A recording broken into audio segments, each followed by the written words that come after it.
Welcome back to the channel and to episode 2 of Summer 3 of the Yard Renovation project. Last episode ended with me having a lot of problems getting my rocks off, so let's see if we can fix that.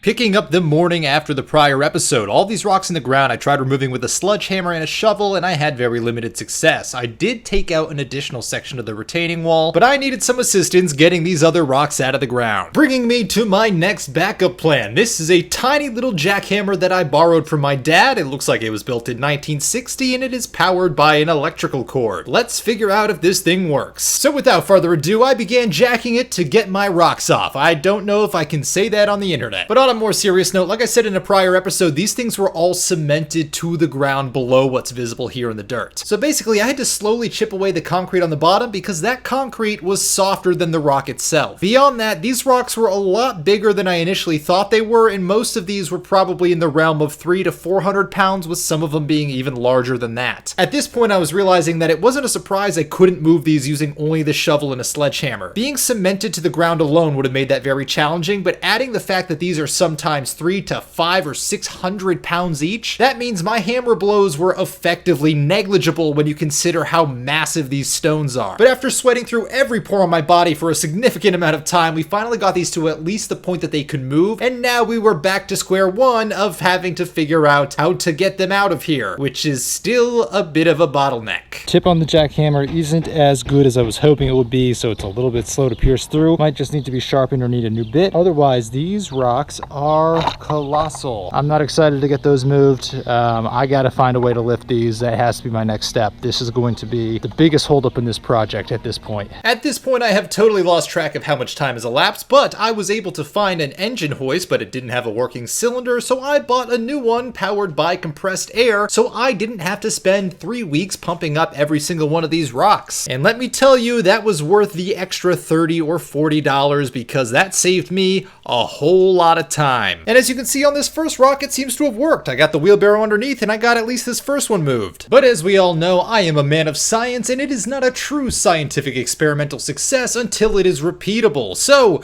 I tried it again with slightly less success. Great. Truth be told, I started with one of the smaller rocks for a number of reasons, partially because it's going to be easier to move and it's a good proof of concept to make sure that I'm not putting myself in danger with the heavy ones. But as a result of that, when this rock comes in at almost twice the weight, it created a slew of new issues that I wasn't necessarily ready for. Most notably is that this one is a lot taller than the previous one was, so when I do finally get it into the wheelbarrow, first of all, it's more weight, so it's crushing the wheelbarrow and bending the frame more. But second of all, because the weight distribution is different, it was very top heavy and then fell over almost immediately. The other problem is because these are down those two little mini steps, I've got to worry about getting it up those steps, creating an additional obstacle as well. When I was just offloading dirt with the wheelbarrow and I was going up those steps, it wasn't too bad to get up those, but the dirt is a heck of a lot less weight than these granite stones. So was I a little bit nearsighted when I was planning on doing this? Yeah, probably. But do I now realize that I need a better ramp system to get up these stairs with such a heavy load? Absolutely I do, and that's something I'm going to have to fix in the future. So let's talk about what's next. As you can tell, my chaining ability is not perfect, so I gotta get a better way to chain these up more consistently so that I'm not worried about the chain slipping. Other than that, the crane's working great. My compressor, even though it's a larger compressor, is having some trouble keeping up with it. Now, the biggest issue I'm having right now is the wheelbarrow, especially on that last rock where that one is about as tall as it is wide. Because it's square,